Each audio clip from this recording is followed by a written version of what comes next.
naked skydiving, trapped in the mouth of a whale, and a squirrel that guards a cash register. All that and more to make you smile. Let's take a look on the bright side.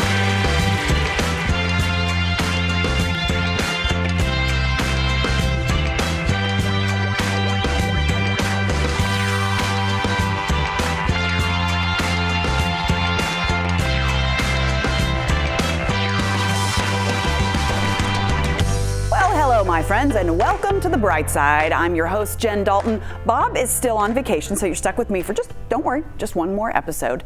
But while you've got me, we're still going to take a look at some fun and uplifting stories, and we're going to start naked.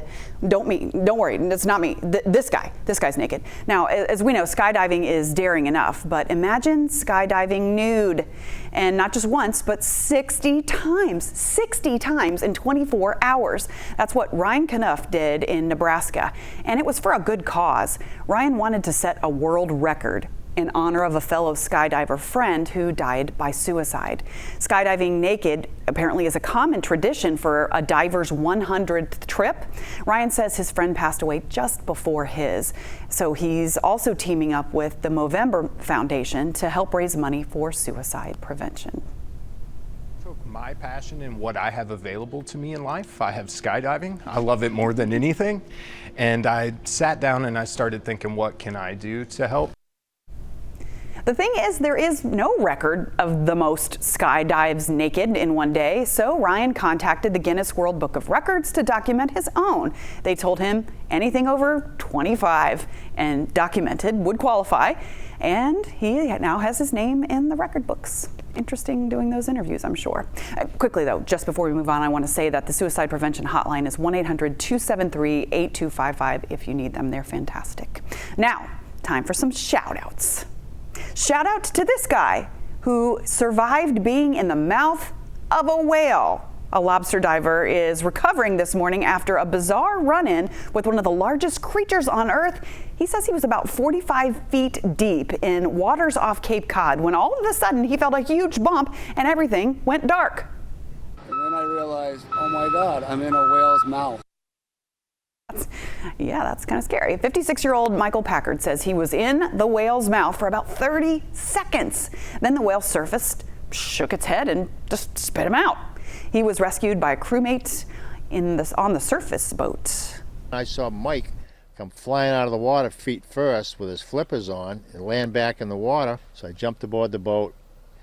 We got him up, got his tank off, and got him on the deck, calmed him down. He goes, Joe, he goes, I was in the mouth of a whale. He goes, I can't believe it. I was in the mouth of a whale, Joe. Joe, he was really in the mouth of a whale. Packard is no stranger to near-death experiences. Get this, he says he's also survived a deadly plane crash years ago. My goodness, that's a lucky guy right there. All right, also shout out to this grandmother who's been reading bedtime stories to hundreds of people online.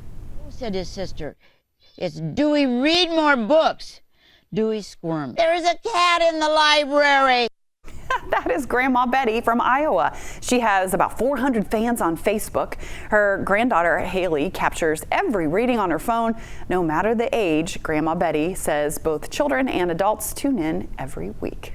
Some of the people who have said they have lost their mom or their grandma come and would give me a hug, and they cried, and I cheered up for them too and everything. I said, well, if I can help you, I'll be happy to be a Grandma Betty for you. I want a hug from Grandma Betty. I love that Granny is making us happy like grannies do. Now on to some cool kids though doing some awesome things. Check this out. This kid might just be the epitome of cool. Watch Farrell Shoemake catch a home run in the stands while he appears to be taking a selfie. That was during an NCAA game between Dallas Baptist and Virginia. He was actually filming the home run from his end, and as you can see here, it's still impressive though. Farrell is a high school pitcher in South Carolina, might need to become a catcher as well. And you'll love this. This morning, a little girl has a fresh cut for summer and thousands of dollars for cancer research. My hair was like brownish, blondish, and it was like up to here, and then I shaved it. 9-year-old Vivian Meyer shaved her head to raise money for kids with cancer. Her New Hampshire family says 3 of her grandparents died from cancer, and one of her former teachers also shaved her head after losing her 5-year-old son to the disease. Mom Jennifer says Vivian brought her the idea about 6 months ago. But the premise of honoring these people that passed away and then really helping people today that are fighting this disease, for a 9-year-old who have all these other things that they have on their mind, to really focus on that is just, it's amazing. Vivian says she is hoping to meet the kids who are benefiting from her fundraising effort someday. Good kid right there. All right, and it wouldn't be the bright side if we didn't have a fun animal story. So you've heard of a guard dog. What about a guard squirrel? Squirrel. A jeweler in Turkey has a pet squirrel named Mehmetcan, I guess, that guards the cash register. Mehmet Yücel took in this little guy after his mother was found dead 3 months ago. Since then, they've developed a strong bond through Yücel's employees, though his employees aren't the biggest fans of getting nibbled on when they make change. This friendship, though, can't last forever. Once Mehmetcan recovers from the paw injury, he will be turned to the wild. I love that. And how about one more for good measure? You're gonna love this. Okay, a dramatic puppy makeover is going viral online. Believe it or not, this is a before and after photo. Oh, look at this. This dog was found as a stray earlier this month in Kansas City.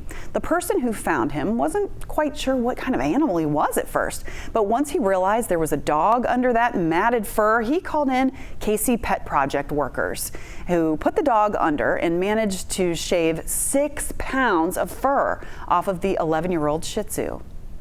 He's actually almost learning how to walk again too, because you can tell that he's just been so weighed down for so long. Not going to lie, all of those mats were quite stinky. Oh, after his haircut, the shelter named the now hairless wonder Simon, and they are looking to find him a new home. All right, Bob is back next week. Thank you for watching, and don't forget to share this because maybe someone you know needs to take a look on the bright side.